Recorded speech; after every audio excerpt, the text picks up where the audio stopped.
반갑습니다. 대종경 강의 전망품 제20장을 강의하겠습니다.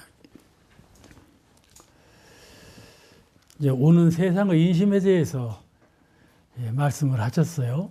오는 세상의 인심, 지금 세상의 인심은 되게 다 아시잖아요. 오는 세상의 인심은 더 박해질지 더 후해질지 그 우리 관심사 아니겠어요?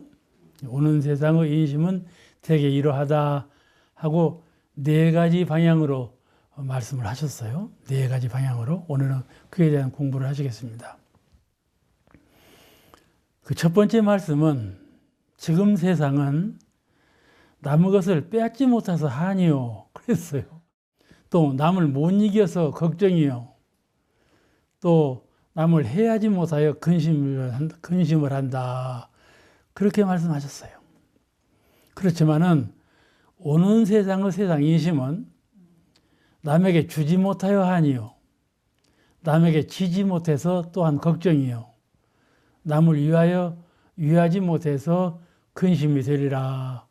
이렇게 오는 세상을 전망하셨어요. 오늘 그에 대한 공부를 하시겠습니다.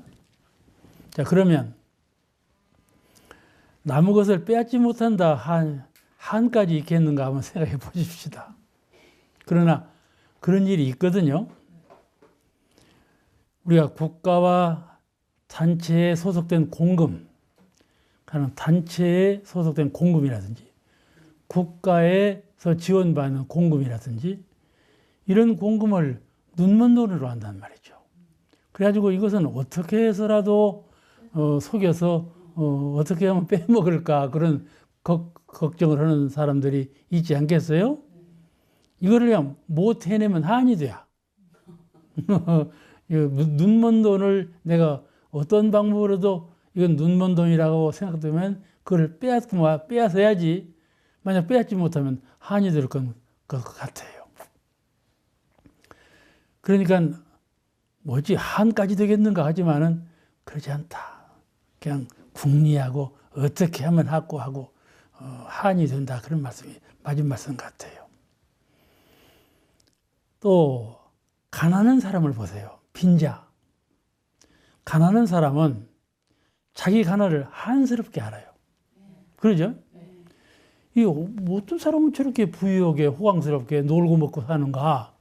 나는 이렇게 고생하면서 고심초사에 살도 이렇게 가난하게 한스럽게 사는가 쓰지도 못하고 가난한 것을 한스럽게 생각하는 심리가 있죠. 그러니 틀림없이 한스럽게 살아. 그걸 한스럽게 생각해. 부유한 사람은요. 어떻게 하면 더 부유할까? 그걸 또 한스럽게 생각하는 거야. 그런 사람이 있어요. 얼마만큼 부유해도 더 다다익선이요. 그러니까 또 한스럽죠. 그 배를 채울 수가 없어. 그러니까는 저 북한 우리 동포들 하는 짓, 동포는 아니지만 그 머리 두 머리에 있는 사람들 하는 짓거리 봐봐요. 서해 5도를 빼앗지 못해서 한이거든. 서해 5도 그놈을 기어이 가져가야만 지금 속이 시원할 텐데 호시탐탐하지 않아요? 일본 봐. 우리 36년간 우리를 압제를 해놓고 다 뺏어 가놓고는 독도를 그때 자기 나라 땅으로 국제 유엔에 신청을 해놨잖아. 등록을 해놨어. 그러니까 그걸 믿고는 지금도 독도가 자기 나라 땅이라고 어거지를 쓰지 않아요? 자기 나라 사람들도 다 독도는 한국 것이라고 하는데 그 아베라는 총재가 독도는 자기 것이라고 지금도 교과서에 삽입할 만큼 악착을 떨거든. 이런 것이 다 한스러운 일들이야. 그런 걸 못 빼앗아가서 그냥 한을 하는 것이요. 그럼 부처님께서 과거 서가모니 부처님께서 뭘 금방에 말씀하셨는가 하면 무소유. 소유함을 갖지 말라. 가령 내가 갖고 있는 것을 갖지 말아라 하면 우리가 살 수 있을까요? 의식주간에 먹을 것, 입을 것, 눕고 자고 할 집 이런 것이 만약에 내 소유로 있지 못하다면 우리가 살 수가 있겠는가? 그러니까 무소유는 맞지 않다. 그런 생각이 들거든요. 아무것도 갖지 말아라. 그거 아니에요? 무소유. 소유한 것을 다 없애버려라.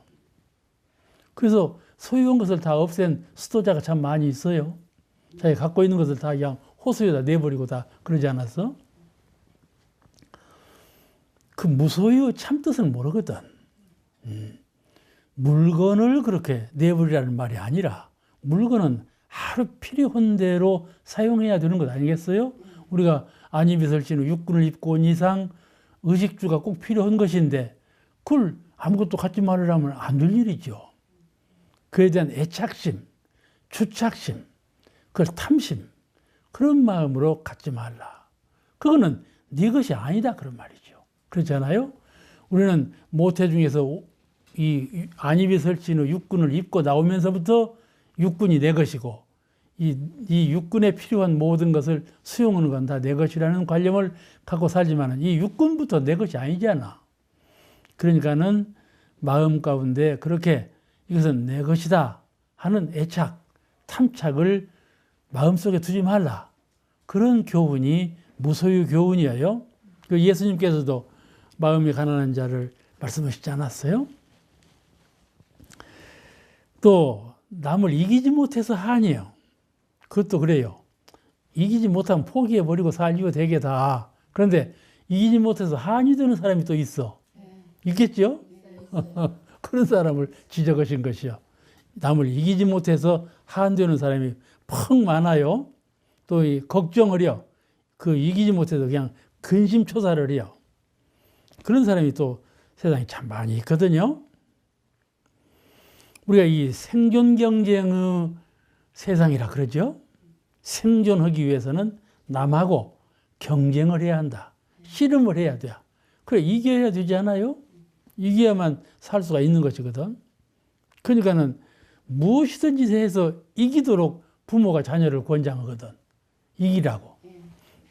어린 나이에 태권도 안 가르치면 그냥 뼈가 늘어나고 배우 좋지 않은데 그냥 꼬마둥이를 태권도를 가르치거든. 왜 그러냐면 이기라고. 지면 세상에서 지면 안 된다. 모든 경쟁에서 이겨야 한다. 이리 가르친다 이 말이죠. 이 승부심을 조장하는 것인데 지면 손해본다는 생각을 딱 갖고 있어. 관념이 아주 지면 손해본다. 그러니까 이기기를 희망하지요.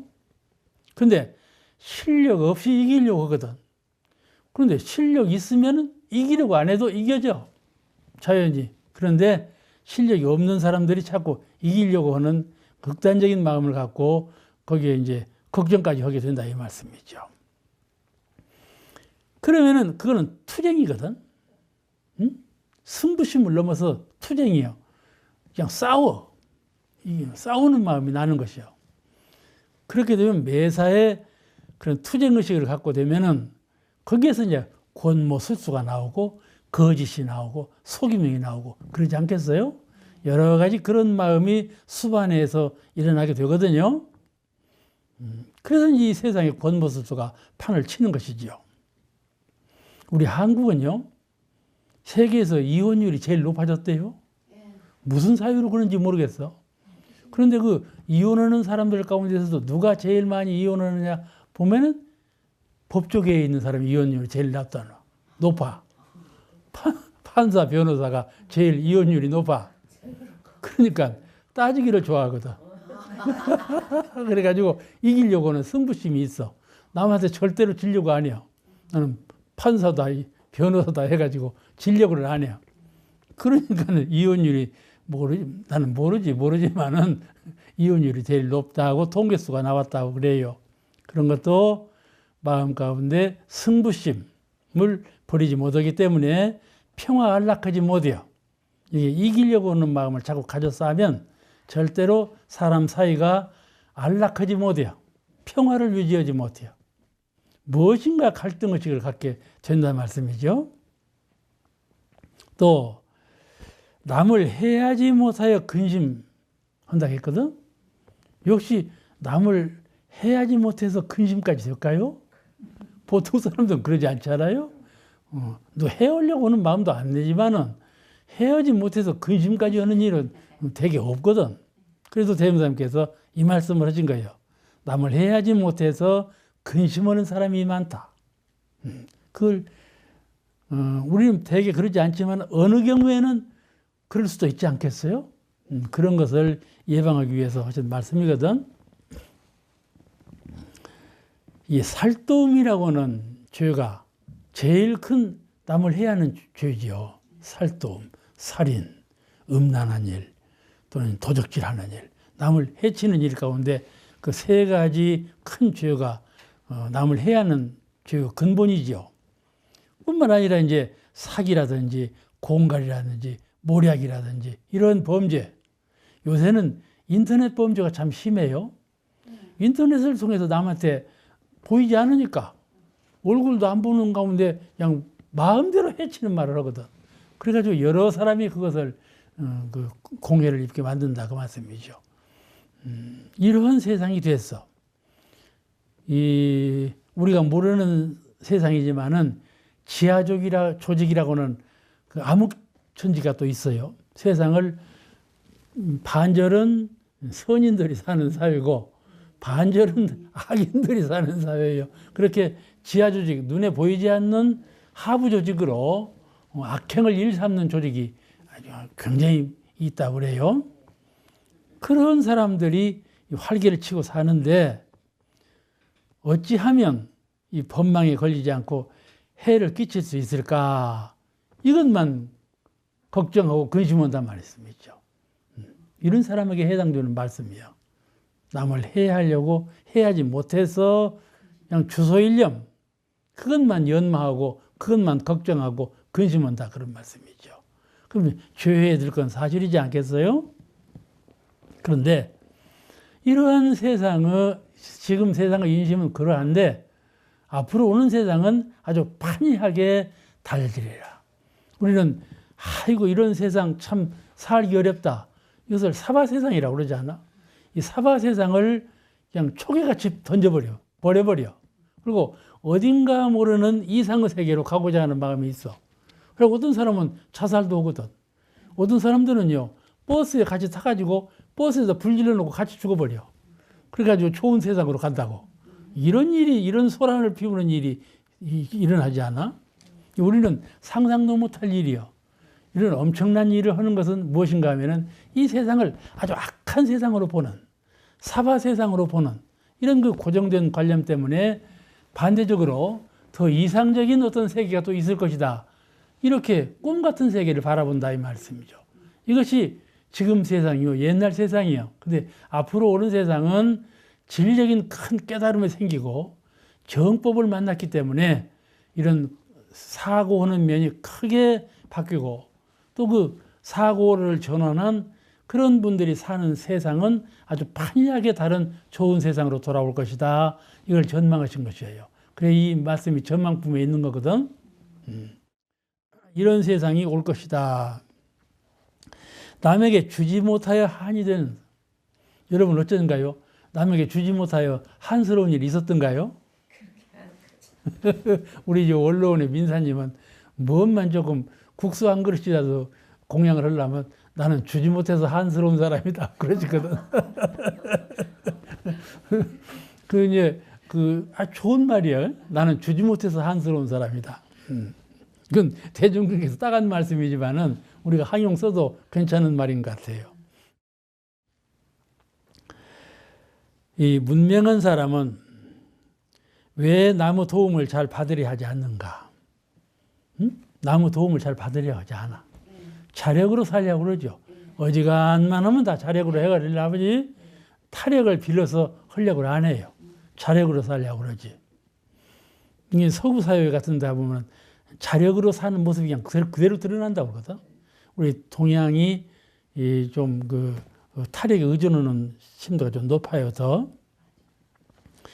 이 돈과 물질이 우리에게 행복을 주는 것이 아니라는 것이죠. 돈만 있으면 다 해결된다. 물질만 풍요하면 행복은 보장되는 것이다. 이런 생각. 그런데 실제로 물질이 풍부한 사람하고 실제로 돈이 기롭지 아니한 사람을 행복한가 보면 불행해요. 참 불행해요. 인격적으로도 아주 도태된 그런 아주 삭막한 인격을 가지고 있는 사람이 많고 생활면에서도 아주 정신적인 고통을 많이 끌고 사는 사람이 얼마나 많은지 몰라요. 이 사람들은 돈과 물질이 우리에게 행복을 주는 것인지 알지만은 정신적인 3대력, 사막의 실력, 수양, 연구, 취사의 마음 공부 실력, 세 가지 마음의 큰 실력, 이 3대력이 우리에게 행복의 열쇠이다. 행복의 열쇠라는 것은 사막이요, 3대력이요. 그죠? 이 3대력, 수양, 연구, 취사, 공부를 병행해서 거기에 마음의 힘을 얻어야 돼. 3대력이라는 건 뭐다? 사막이라는 건 뭐다? 그 이론적으로 아는 것이 문제가 아니고 그걸 실제로 공부해서 마음의 힘을 쌓아서 힘을 얻어야 한다. 정신력, 수양력, 연구력, 취사력의 3대력을 얻어야 한다. 이 3대력을 얻은 것이 행복이다. 행복의 열쇠다. 그런 말씀이죠. 이것을 갖겠기 때문에, 이것을 알고 이것을 깨쳤기 때문에 남에게 도움받는 것을 그렇게 좋아하지 않아. 자력으로 해결하려고 한다. 그런 말씀이죠. 또 우리는 늘 그 말씀 듣죠. 주는 자가 받는 자, 받는 자는 주는 자다. 이런 말씀 듣죠. 가는 자가 오는 자요, 오는 자가 가는 자다. 이런 말씀도 많이 듣고 있는데 이게 바로 인과보응의 원리 아니겠어요? 인과보응의 원리를 알고 있고 또 인과보응에 대해서 믿고 있기 때문에 자력으로 살기를 희망하지 타력의 은혜를 입어서 살기를 희망하지 않는다. 그런 뜻이죠. 또 어떤 사람이 남에게 지지 못해서 걱정되는 걸 봤어요? 지지 못해서 걱정이요. 그런 사람 없겠죠? 근데 지지 못해서 걱정을 하리라. 앞으로 오는 세상의 인심은 남에게 주지 못해서 한이 되고 한이 된다 했다니까. 주지 못해서 한이 돼. 그러니까 안 받으니까. 주려고 해도 안 받아. 그러니까 나는 주고 싶은데 안 받으니까는 한이 되겠지요? 그러지 않아? 따져보면 그렇단 말이에요. 누가 주지 못해서 한이 되는 사람이 있어. 주지 못해서 안 받으면 내버리지. 그러지만은 한이 된다. 그는 나는 주고 싶은 심경이 간절한데 상대방에서 받을 사람이 그리 많지 않다. 그런 말이죠. 복도 지을 기회가 돌아봐야 복을 지을 수가 있어요. 그런데 이제 또 하나 어떤 사람이 남에게 지지 못해서 걱정이 되는가? 이것도 말이 안 될 말 같아. 그러지만은 이런 분이 이제 있게 되는 것이죠. 오는 세상에는 남에게 지지 못해서 한이 되는 사람이, 걱정이 되는 사람이 또한 있다. 자, 남에게 지지 못한다는 말은 무슨 말인가? 남에게 쳐주자. 이길 실력이 있지만은 남에게 쳐주자 하는 것은 마음에 무슨 마음이 견고하게 자리 잡고 있어서 그런가 하면 인내심이에요. 참는 마음. 참는 마음은 수행심이죠. 이런 참는 마음, 어떤 괴로운 경계를 돌아올지라도, 어떤 즐거운 경계를 돌아올지라도 벗어나지, 넘치지 않도록 참고, 괴로운 경계가 돌아올지라도 그 괴로움을 앞으로는 이렇게 되리라 하는 희망으로, 마음으로 돌리면서 참고, 이게 인내심, 어떤 경계에 딱 부닥쳐서 참는 마음을 갖는 것은 아주 내후사를 바라보는 분 아니겠어요? 공부를 하는 분이죠. 참는다는 것은 성품을 관조하기 전에는 참기가 어려운 거예요. 성품 관조 없이 참 병이나, 그렇죠? 참어해서 참아봐봐. 그 사람 병 나버려. 이게 참을 때 어떻게 참느냐? 성품, 원망부족, 치공무산한 본인의 성품을 잘 관조해봐. 내 마음 본래자리는 참된 나라 하는 것은 이런 경계에 묶인 바가 없다. 그러지 않아요? 모든 경계로부터, 육군으로부터 해탈해서 초월자인 내가 이 많은 일을 인내하지 못하고 묶여 산다니 될 말인가? 이렇게 하고 성품을 관조함으로써 인내심이 나는 거거든요. 공부심으로 인내가 나는 거예요. 그런 인내심이 강한 사람이 쳐준다 이 말이에요. 쳐줘. 그러면 참으면 어떻게 돼요? 화합이 돼요. 못 참고 불똥을 튀겨봐. 그거 그냥 싸움이지. 싸움이고 나중에 그냥 못 참고 더 싸움이 연출되면 이혼까지 간다는 말이에요. 참으면 화합이 오고, 화합이 오면 복이 오겠어요? 복이 달아나겠어요? 복이 오지 않겠어요? 인내하면, 참으면 화합이 오고, 화합이 오면 복이 돌아온다. 그렇기 때문에 져준다 그 말이에요. 지혜로운 사람은 인과의 원리를 간절히 믿고 인과의 원리를 진실로 깨달은 분은 참을성이 있어서 잘 인내하고 참아준다. 져준다 그 말이에요. 이길 자리에 져줘. 그러면 이렇게 아주 다복한 행복이 우리에게 찾아온다. 너와 나의 관계가 유리하지 않고 융합이 되고 화통이 돼서 모든 일에 힘을 합할 수가 있고 모든 의견에 통일될 수가 있고 그러지 않아요? 이렇게 행복할 수가 없지 않겠어요? 저 마음과 마음이 합할 때가 제일 행복한 것 아니겠어요? 제일 불행한 것은 뜻과 마음이 갈릴 때예요. 그 뜻과 마음이 서로 달라. 이럴 때 불행한 거예요. 물질이 없어서 불행한 것보다도 마음과 마음이 서로 갈랐을 때 이게 불행한 거거든. 그러지 않아요? 예, 져주라 그 말이에요. 져주라. 져주면 복이 다른 데로 도망가는 것이 아니고 후에 반드시 이길 수 있는 기회가 되고 져주면 이기는 자가 되는 것이고 져주면 행복이 우리에게 돌아오게 된다. 그런 진리적인 후원자가 있기 때문에 우리는 믿고 그렇게 해야 되겠죠. 또 하나는 마음 돌리기를 잘하는 사람. 마음을 회전시켜. 고착시켜 두지 마라.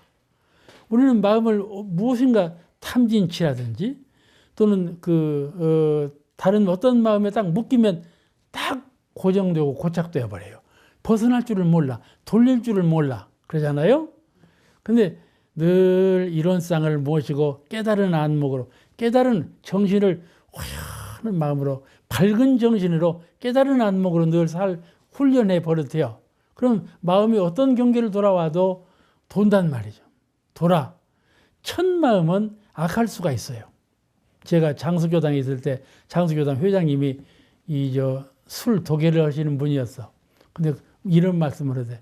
막걸리를 걸 때 도계에서 떠낼 때 막걸리를 뜰 때 제일 첫 번째 나오는 술은 내버린대. 왜 내버려? 첫 번째 나오는 술이 좋을 텐데 왜 내버리냐는 게 그건 독허대. 독허니까 내버려. 그 다음 술부터 한다더라고. 그러같이 우리 첫 마음은 육군을 통해서 나오는 첫 마음은 독할 수가 있어. 왜냐하면 이 마음이 초연해 있지 못하고 이 육군에 항상 묶여 있어. 육군은 노예 생활을 해요. 육군 속에 숨어 있어. 그렇기 때문에 육군을 통해서 첫 마음 낼 때는 독할 수가 있다 그 말이에요. 악할 수가 있어. 그러니 이것을 어떻게 해야 되겠어요? 돌려야 한다. 이게 이론상이에요. 돌리는 공부, 마음을 회전시키는 공부. 그 돌리는 마음의 힘을 가져야 한단 말이죠. 돌리는 공부를 아는 분은 돌아가들 안 해. 응? 자꾸 해버릇해야 돌아가지. 탁 고착되고 그 자리에 그대로 있거든. 마음 돌리기를 잘하는 사람이 져주는 사람이다 그 말이에요. 꼭 이겨야만 될 판국에 마음을 한번 탁 회전시켜. 내가 이럴 일이 아니지. 이럴 일이 아니지. 하고 마음을 돌리고 져주면 참 내가 이기는 그런 승자가 될 수 있는 기회가 반드시 진리 은혜에 의해서 돌아온다 그런 말이에요. 이건 연구력이 넉넉해야 돼. 그죠? 평소에 사리 연구하는 사고력, 돌리는 마음이라는 것은 연구력이 충분해야 돼. 한 생각이 고착되면 돌리지 않지 않아. 이 반대되는 생각을 할 줄 알아야 그렇지 돌릴 줄 아는 것 아니에요? 이거 연구력이요. 지혜력이요. 지혜로서 돌리는 거거든. 그 지혜로서 남한테 져준다 그런 말이죠. 그 다음 어떤 사람이 남을 위하지 못하고 근심하는 사람이야. 오는 세상에는 남을 위하지 못해서 근심한다 그러셨거든. 남을 위하지 못해서 근심한다. 남을 위한다는 말은 뭐일까? 쉬운 말로 불공이죠. 철초불상 사사불공고 불공이야. 불공을 잘하는 사람. 응? 그런데 어떤 사람이 남을 위하지 못해서 근심하는 사람인가 하면 불공 잘하는 사람이 그런 사람이 되겠죠. 위하지 못해서 근심을 해. 왜 근심하는가 하면 마음을 써버릇하면 늘 마음이 위하는 마음으로 가들 안 해. 내가 더 아는 사람, 내가 더 높은 사람, 내가 더 풍부한 사람, 이런 사람 위치에 자기가 있어. 남을 위하는 마음이 그러잖아요. 가령 애기를 만나서 봐봐. 아이고 너는 애기다. 그런 마음이 먼저 나지요. 이런 상대심이 먼저 나는 거예요. 그러니까 위하는 마음이 안 나죠. 위하는 마음이 안 나.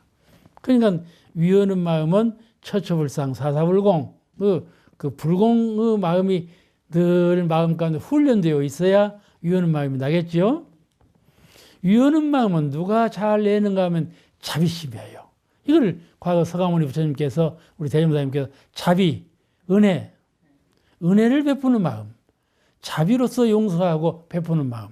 자비라는 마음은 무슨 마음인가 하면 따지는 마음이 아니에요. 이러고 저러고 따져서 옳으니까 내가 도와준다. 이게 아니에요. 무조건적으로 도와주는 거예요. 조건을 따지질 않아. 그러죠? 자비심은 조건을 따지지 않아. 어머니가 자녀를 키울 때 뭐 조건 따지나요? 그러지 않아요? 그냥 지극한 마음으로 애호를 하는 것이죠. 그런 것이 자비예요. 그래, 그 자비심 넘치는 사람이 나들 남을 위해 주는 사람이다. 자비, 사랑, 덕, 이게 풍부해야 돼. 아까도 말씀드렸지만 불공하는 실력이 강한 사람, 불공, 이럴 때나 저럴 때나 이 일에나 저 일에나 어떠한 환경에서도 늘 섬기고 불공하는 마음. 안으로 누구한테 불공해요? 자성부처님, 마음부처님께 불공하고, 그죠? 자기 마음부처님께 불공을 드리지 못하면 그 불공 허사예요. 자기 마음부처님께 불공할 줄 알아야 돼. 밖에 계시는 부처님께만 불공하면 그건 늘 종속하는 인물이에요. 그럼 또 이 밖으로 계시는 부처님이 절에 계시는 부처님은 부처님이 아니고 처처불상 사사물물 모두가 다 부처님인 것을 믿고 깨쳐서 늘 위할 줄 아는 사람이 되어야 한다. 그 위하지 못해서 근심하는 사람이 되어야 한다. 왜 근심하는가? 우리 마음은 상념이 늘 이뤄내는 마음이 위하는 마음이 아니에요. 그죠? 위하는 마음이 아니에요. 그러니까 이 위하지 않는 마음을 돌이켜서 위하는 마음으로 늘 바꿔야 한다. 바꿔야 한다. 그래서 이 위하는 마음이 나지 않아서 근심되는 그런 사람이 되어야 한다. 오늘 말씀 여기서 마치겠습니다.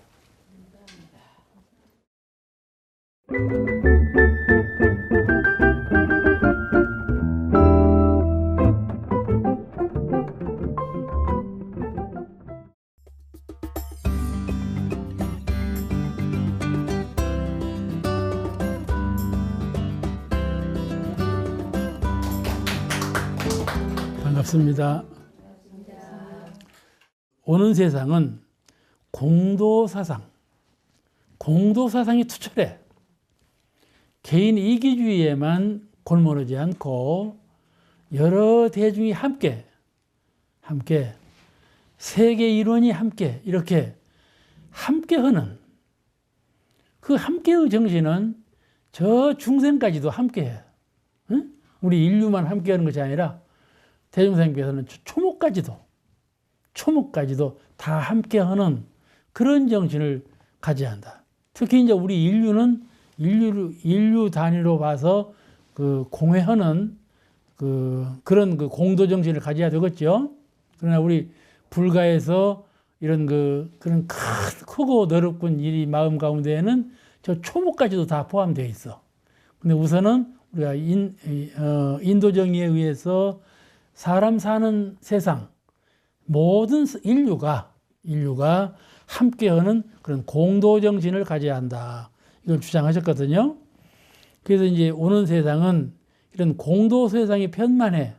여러 사람들이 다 공도 헌신하고자 하는 마음. 이 전체 인류 공중이 다 함께 평화스럽고 행복하고 평등하고 살고 싶은 그런 세상을 만들어가는 그런 걸 희망된다는 말씀이죠.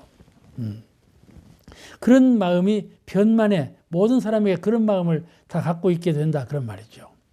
그래서 공중사를 자기 일처럼 해. 공중사를 자기 일처럼. 우리가 가령 마당 하나를 쓰면서도 다른 사람 다 마당 안 쓰는데 나만 마당을 쓰네. 이런 마음을 쓰면 그 마당 쓰는 것이 아니에요. 그건 죄 짓는 마음으로 마당을 쓰는 거예요. 그죠? 마당 쓰는 건 복 짓는 일이지만은 그 마음이 죄 짓는 마음이 되어버려요. 뭐대로 복 지으면서 마음을 죄 짓는 마음을 가져. 그러지 않아요? 내가 거쳐오는 초서를 내가 마음 공부하기 위해서 이 도량을 정결히 해야지. 이런 마음으로 쓰면 그뿐인데 누구는 안 쓰고 나만 쓴다. 이런 마음을 가지면 어쩌겠어요? 그러잖아요? 모든 자기가 하는 일을 그 일이 공중사이면서 자기 일이고 자기 일이면서 공중사다. 이 생각을 해요. 알겠죠? 나만 한다. 이 말이 아니고 내가 하는 일은 남과 같이 하는 일이다. 이렇게 공변된 사고로 생각을 전환하자. 그런 말이죠. 오는 세상은 그렇게 졸속한 국집된 마음을 갖지 않고 넓게 회통하는 마음, 널리 마음을 열린 마음으로 살아가는 게 된다. 그렇게 예언하신 것이에요. 얼마나 좋은 세상이겠어요. 이런 세상이 과연 올까요? 의구심이 나죠. 안 올 것 같다는 마음이 나죠. 왜 오는가? 왜 오는가? 대종사님께서 왜 이런 세상이 온다고 하셨을까? 대종사님의 법, 일원상, 사막, 사은, 인도정의의 법을 당신께서 창조하셔서 베푸셨다 말이에요. 이 법이 편만하면은 이런 세상이 약속받아졌다. 그러죠? 이런 세상을 위해서 이 법이 행해지는 것이고 이 법이 만약 행해진다면 이런 세상이 돌아올 것이다. 이렇게 전망하시는 거예요. 그냥 예측으로 전망하는 것이 아니라 당신의 법이 실행된 그때에는 이렇게 세상이 발전하게 된다. 그런 말씀이시고 또 하나는 이 세상의 대운. 세상이 자꾸 밝아져. 밝아지는 운세에 있어. 개벽운이요. 스스로 변화되는 운수요. 음양상승 도에 의해서 음의 기운이 가면 양의 기운이 솟아올라서 어둠이 가면 밝음이 솟아오는 그런 기운을 우리 인류 사회가 세상이 갖고 있다 그런 말씀이죠. 그러니까 이 세상의 운수와 인도정의의 그 교법에 의해서 이런 그 훌륭한 세도 인심이 돌아온다. 그렇게 예상하는 것이죠. 당연한 진리성이 있는 말씀이죠. 우리는 그렇게 그것을 위해서 노력해 가야 할 거예요. 지금은 사람이 죄짓기를 좋아해요. 그러려가요? 응? 그러진 않겠죠? 누가 사람이 죄짓기 좋아하겠어? 그런데 대종사님께서 보시기를 죄짓기 좋아하며 죄짓기 좋아하는 사람이 참 많아. 죄인 줄 뻔히 알면서도 죄짓기를 좋아해요. 그런 사람이 있어요. 이제 설명을 해드릴게요. 이제 가늠이 안 가지만은 죄짓기를 좋아하며 그에 따른 감옥이 있고 죄 지은 사람은 감옥에 가야지. 그렇잖아요. 감옥이 있고 개인, 가정, 사회, 국가가 서로 담을 쌓고 개인끼리 서로 담을 쌓고 살지 않아. 방어의 전력을 해요. 나라 한국 하면은 한국이라는 나라를 방어하려고 얼마나 군사적으로 국방비를 많이 소모하고 군대가 많이 가서 희생을 합니까? 나라나 단체나 가정이나 개인이나 딱 한계를 지어고 정해놔. 이거는 우리 가정, 내 가정, 이거는 우리 단체. 그래 놓고 그거를 방어해야 되지 않아. 살아나가려니까. 그래가지고 죄를 짓는다 이 말이에요. 오는 세상에는 그런데 오는 세상에는 죄짓기를 싫어하고 개인, 가정, 사회, 국가가 서로 국한을 트고 크게 융통하게 되리라 그런 말씀이에요. 나라라는 한계도 없고 소속된 단체라는 국한된 작은 마음도 사라지고 또 내 가정이라는 그 국집된 마음도 녹아지고 이렇게 열린 사회, 국이 없고 한계가 확 트인 그런 세상이 돌아오게 돼서 크게 융통하는 세상이 돌아오리라. 자, 그러면 나라도 없고 나도 없고 가정도 무너져 버리면 그거 어떻게 된 판이요? 혼돈된 사회 아니겠어? 그러죠? 그런 말씀이 아니에요. 나라도 없고 그런 말씀이 아니라 유통한다 그 말이에요. 유통해. 서로 간격을 정신 세계에 딱 막아놔. 방어하고 투쟁하고 그것이 아니고 정신이 열려. 나라가 없다는 말이 아니고 나라는 나라요. 가정은 가정이요. 다 한계성은 있지만은 그 나라와 가정과 개인을 다스리는 정신은 한계가 없고 열렸다 그 말이에요. 그래서 서로 유통한다. 네가 나요, 내가 너다는 이런 공도사회, 이런 공도사회로 발전해 간다 그런 말씀이죠. 그러잖아요. 그런 사회에 이끌어 나가기가 퍽 어렵지만은 가능하다. 이 세상을 살면 세상을 못 믿어요. 세상을 믿을 수가 없어. 우리가 물건 하나 살 때에도 벌써 가면 어째요? 처음에 믿고 사들 안 해요. 가격을 안 돌릴란가, 이 물건이 진짜인가 가짜인가 여러 가지로 사려 분별을 하지요. 그래가지고 정답을 낸 후에 사지 않아요? 세상을 못 믿어. 왜 못 믿는가? 믿으면 돌려. 요새는요, 단골을 더 둘러먹어요. 믿고 오는 사람 더 둘러먹어. 그런 게 단골 될 일이 아니더만. 어? 단골 될 일이 아니야. 단골 하면은 더 둘러먹으려고요. 몰라, 이제 장사하는 분들이 들으면 유감스럽게 알지는 몰라도 실이 그렇게 생겨서 세상이. 자, 세상을 못 믿어. 사람을 못 믿는 것은 또 사람 못 믿죠? 사람 믿나요? 안 믿어. 저 산 중에서 짐승 만나는 것은 괜찮다요. 사람 만나는 것이 제일 무섭다요. 제일 무섭다고 그래요. 사람을 못 믿어. 그만큼 사람은 지견이 비상해. 그 사람을 못 믿고 세상을 못 믿는 이유가 뭔가? 그건 사람에게 죄가 있기 때문에 그래요. 사람에게 만약 죄가 없어 봐. 안 믿을 마음이 없죠? 누구나에게 죄심을 갖고 있기 때문에 안 믿는 마음이 먼저 나온다 그런 말이죠. 그러겠죠? 그런데 비록 죄인이 될지라도 이런 사람이 있어. 내가 이 일을 해서, 내가 이 생각을 해서 죄인이 될지라도 재물, 색, 남녀, 권과 명예 이런 것을 얻을 수 있다면, 있죠? 얻을 수 있다면 나는 그것을 행하겠다. 그런 마음을 갖는 사람이 세상에 아주 많아요.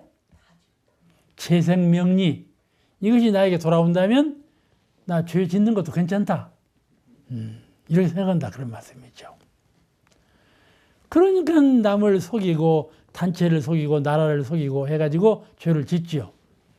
죄를 지어도 괜찮을 줄 알지요. 네, 그러지 않지 않아요. 그래가지고 죄의 수법이 날로 다양해지고 발전하지요. 어떻게 죄 지으면 된단다. 감옥에 들어가서도 반성할 줄 모르고 죄를 배워. 어떻게 하면 성공을 하는데 너는 멍청해갖고 들켜서 들어왔다.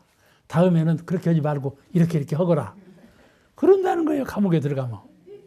대무사님께서는 앞으로는 대종경 선언록에 나온 말씀이요. 감옥을 없애버려야 한다. 그래가지고 수의를 입혀. 그래갖고 감옥에 들어간 것 같이 죄수복을 입혀. 그래가지고 일을 시켜. 바깥 세상에 일을 시켜. 그러는 동안에 참회 반성하고 성원을 갖도록 하지 감옥에다 처박아 놓으면 오히려 더 죄인이 더 돼야. 앞으로는 아마 그럴 것이다. 그런 말씀 하신 지 있다고 그래요. 응? 그러겠죠? 그런 세상이 올지는 모르지만은 세상이 그렇게 바뀌어 간다 그런 말이에요. 그 죄의 수법이 날로 발전해 다양해 가. 그런데 오는 세상은 죄 짓기를 싫어해. 어떤 사람도 죄 짓기를 싫어한다 그 말이에요. 여기 말씀은 오는 세상은 죄 짓기를 싫어한다. 이 말은 지금 세상은 어떤 사람은 죄 짓기를 좋아해요.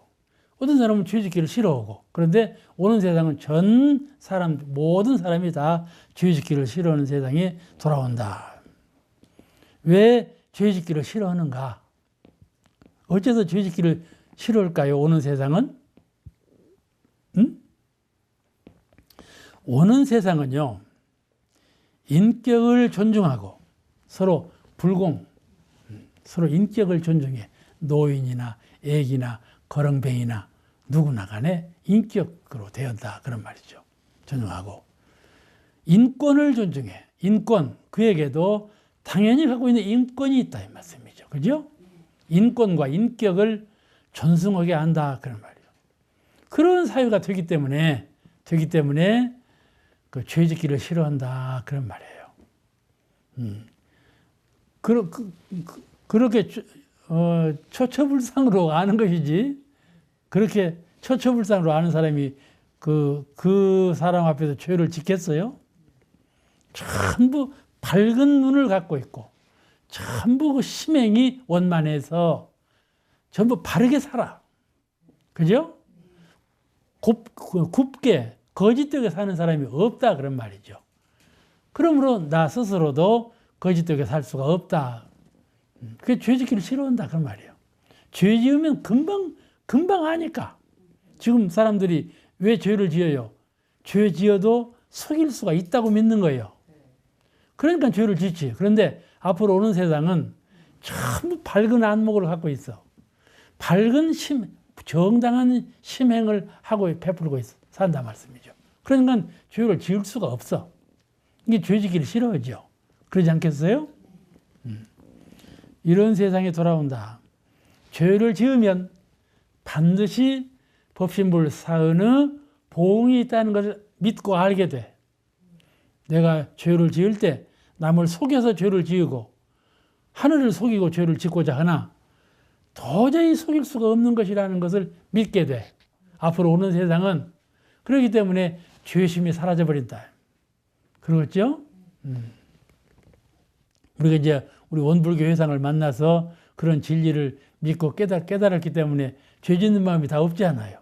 그와 같은 세상이 된단 말이에요. 모든 사람이 다 죄 짓는 사람이 없어. 밝은 세상은 죄를 허용을 안 해. 허용을 안 해요. 그러니까 죄인이 서지 못하죠. 죄인이 서지 못할 땅에 누가 죄를 지으려고 하겠어요. 또 단체와 국가가 주권을 침해하지 않고 이 단체가 저 단체를 주권을 침해해요. 왜냐하면 우리 단체가 살기 위해서는 저 단체를 죽여야만 한다. 이런 마음을 갖거든. 또 우리나라가 살려면 저 나라를 짓밟아야만 한다. 이런 의식을 갖고 있으니까는 침략하는 거 아니겠어요? 일본이 우리나라를 침략할 때 그런 정신 아니겠어요? 섬나라니까는 오도 가도 못해요. 오도 가도 못하는데 진출을 해야 되거든요. 그러니까 우리나라를 넘나본 것이지. 그리고 그와 같이 안 하겠어요?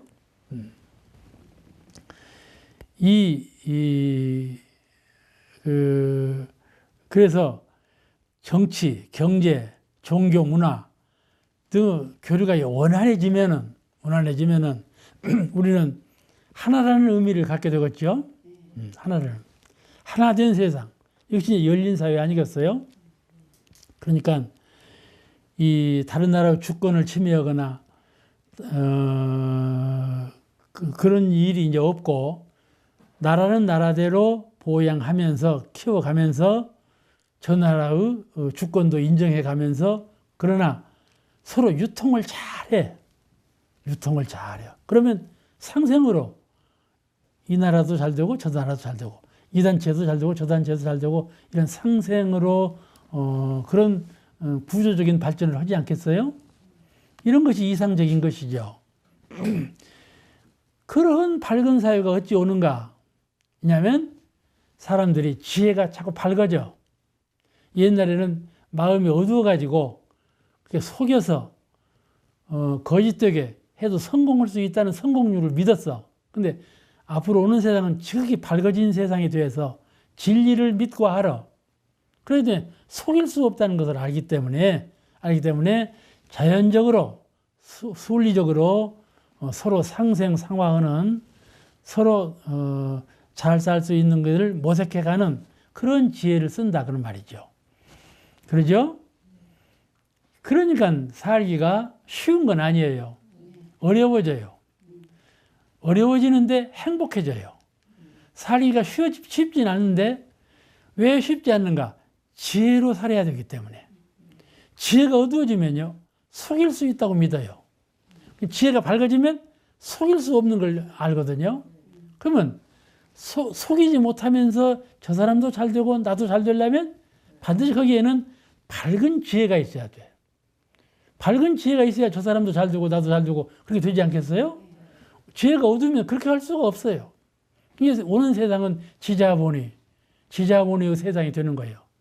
그래서 서로 잘 되는 세상이 되는 거예요. 서로 지혜롭기 때문에 서로 잘 되는 세상으로 향상되어 간다. 그런 말이죠. 우리가 그 물질 문명이 지금 발달되어 있지만은 물질 문명과 과학 문명이 급속히 발전하면 지금 급속히 발전해요. 과학 문명이 너무나 급속히 발전해요. 정신 문명과 도덕 문명이 상대적으로 퇴락할 수가 있어요. 급속히 발전하면 거기에 그냥 정신이 휘말려 버려. 지금도 이 핸드폰이라는 거 갖고 있지만은 이 핸드폰 기능 중에서 저는 한 3가지나 4가지나 쓰고 100가지가 들었어. 그 다 쓰지 못하지 않아요. 그 청소년들은요, 그는 100가지를 다 익히고 앉았는 거야. 100가지를 다 익혀. 쓰지도 못할 것을. 지금 그렇게 해요. 그러니까 어느 하나의 정신이 물질의 노예에서 벗어날 길이 없어요. 모든 것을 다 알아야 하고 모든 것을 다 행해야 하고 그것을 다 갖추고 살아야만 되기 때문에 이 정신적인 수양의 뜻을 둘 여가가 없어. 정신 수양이라는 건 이제 방치해버려. 그건 당신이나 하시오. 이렇게 돼버렸단 말이에요. 그러니까는 과학 문명이 발전하면, 속도가 너무 발전하면 이 도덕 문명과 정신 문명이 폐폐할 수밖에 없다. 그런 말이에요. 그것이 이제 그런 그 일반적인 그 형세인데, 그런데 우리가 부자 3대 못 간다고 그러잖아요. 부자 3대 못 간다고 그래요. 물질 문명으로 그렇게 시달려 가지고 이렇게 해 나가면 그게 오래 행복으로 평화로 유지되어 가느냐 하면 그렇지 않다 그런 말이죠. 그렇지 않아요. 물질 문명의 종국은 전쟁 그리고 그 종국은 아주 심화된 고통의 세계로 빠지게 되어 있고 공생공영의 길로 가는 것이 아니고 공멸, 물질 문명으로 치닫아 가면 인류 전체가 공멸해서 다 죽어버리는 그런 함정에 빠지게 돼요. 그렇지 않겠어요? 이렇게 무서운 함정이 돌아오는데도 그걸 모르거든요. 비온 후에 올챙이들이 이 웅덩이에 있으면서도 맹꽁맹꽁 좋아하지 않아요. 그렇지만 그 물이 다 달아져서 지가 죽을 줄도 모르고 맹꽁맹꽁하지 않아. 그 한계 속에서 행복을 느끼고 그러는 거죠. 그렇지만은 이 물이 다 달아져서 우리가 죽을 것이다 그러면 맹꽁이가 맹꽁맹꽁 노래 부르겠어요? 그러지 않아. 그것이 물질 문명에 치닫는 것은 목매한 지견으로 앞으로 돌아오는 세상을 지견이 어두하고 몰라. 인과의 원리를 모르거든요. 그래가지고 인류가 공멸하는 그런 위기에 봉착하게 된다. 위기에 봉착하게 돼. 서로 배은해가지고. 그러니까 우리가 부자 3대 못 간다는 말이 참 맞는 말이야. 우리가 갑자기 부유해지고 갑자기 풍요로워지면은 정신이 피폐해지는 가정을 얼마든지 보지 않아요. 그러나 정법회상이 출현했지 않아요. 출현했고 또 세계가 개벽되는 운수에 되었단 말이죠.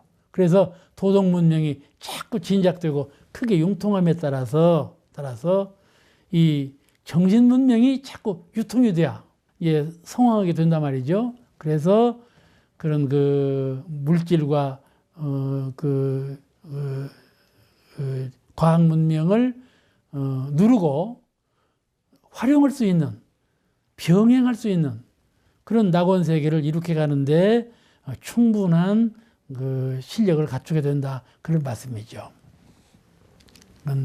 오늘 이 하시는 말씀들은 지금 세상은 사람들이 욕심도 많고 이기고자 하거든. 이렇게 그 양심도 없고 이렇게 생겼지만은 앞으로 오는 세상은 더 밝은 세상이 오고 정법이 편만하는지라 이렇게 우리가 상상할 수 없는 문명 세계가 다 이렇게 예언하신 것이에요. 이런 예언을 우리는 한 번도 못 들어봤죠? 그러잖아요? 이 앞으로 오는 세계가 이렇게 문명한 세계가 온다는 말씀은 우리가 종전에 서구 사회에서도 동양 사회에서도 이런 말씀하신 분이 없어요. 이렇게 그 앞으로 오는 세상을 밝게 전망하신 그 전망품의 본의를 우리가 잘 이해해야 되겠어요. 전망품 제21장. 이 본문은 많이 들으셨을 거야, 아마. 이 말씀의 요지는 지금 세상의 운명은 밤이 지내고 낮이 돌아오는 운세다. 예, 동방에 해가 솟아오르는 때다.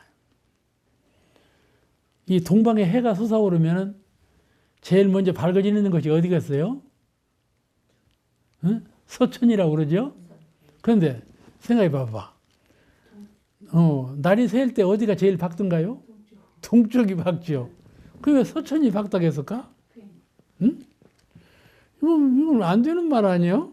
실제로 우리가 아침에 동창이 밝았느냐, 노고절이 우진다. 동창이 밝지요? 새벽이 되면 동쪽 하늘이 밝어. 근데 왜 동쪽에 해가 솟으면 서쪽 하늘이 밝다고 그럴까요? 응? 무조건 다 받아들였지? 그러죠? 대답을 좀 해봐봐. 응? 이것은 그런데 이 동쪽이 밝아지기 전에 서쪽이 밝아져. 그걸 사람들이 몰라요. 서쪽이 밝아져. 그러다가 이제 동쪽이 밝아지는 거예요. 그래가지고 차차 해가 솟아오르는 거예요. 그래서 이제 이 동쪽에 해가 솟으면 서쪽 하늘이 먼저 밝아진다. 그 말씀이요. 근데 그렇게 해서 이제 정오가 되면 온 우리가 밝지 않은 땅이 없다. 그런 말씀이신데 해가 솟아오른다는 말은 무엇에 비유한 말일까요? 대종사님은 인도정의의 교법이 이 세상에 탄생했다 말이에요. 탄생했다. 또 이 세계의 큰 기운이 음시대가 지내고 양시대로 크게 전환하는 시대가 되었다. 그런 뜻이거든요. 그래, 이 비유담이요. 해가 동에서 섰을 때 동이 밝은데 왜 서가 밝았다냐 했다냐고 자꾸 이제 트집 잡고 말씀하지 말고 이건 비유담이요. 비유담이니까 비유담으로 알고 이해하시면 좋겠어요.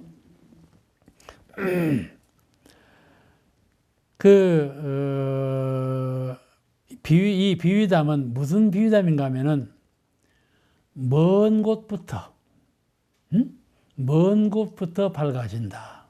또 높은 곳부터 밝아진다. 그런 뜻이요. 해가 솟을 때 먼 곳부터 밝아지고 높은 곳부터 밝아지고 그런 뜻이요.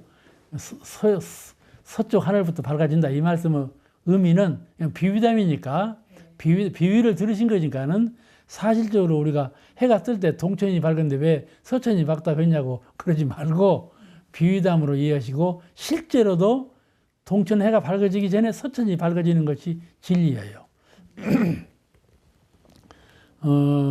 또한 물질 문명이 이제 밝아진 후에 물질 문명이 많이 발전된 후에 정신 문명이 뒤따라서 밝아지게 된다. 그런 비유담이에요. 아시겠죠? 네. 비유담으로 잘 이해하시면 좋겠어요. 우리 대종사님께서는 뭐라고 말씀하셨는가 하면은 한 사람 한 사람 먼저 깨치는 사람이 돌아오는 세상의 주인이다. 그 말. 한 사람 한 사람 먼저 깨치는 사람. 이 사람이 밝아지는 사람이에요. 동천에 해가 솟으니 무엇부터 밝아지는가 하면은 한 사람 한 사람 먼저 깨닫는 사람이 밝아지는 거다. 그런 말이죠. 그죠? 네. 이렇게 표현했어요. 이제 우리가 할 때 서구 사회가 물질 문명이 훨씬 발전했잖아요. 그래가지고 그냥 동양을 침노하고 다 그랬잖아요.